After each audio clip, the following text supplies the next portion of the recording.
时候可以增加5.5万吨。那我们目前北彰化地区其实是从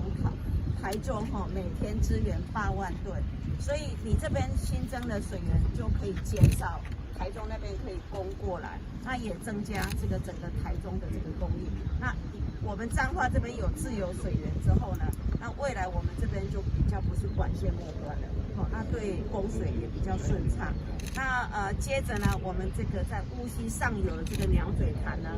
我们现在水利署也会加紧赶工，希望在年底第一阶段就先完成。那第一阶段如果完成，就会可以增加9万吨的水，那这个都变成是彰化的自由水源，那这个对不管是区域的供水调度等等，都有非常好的帮助。所以我们现在希望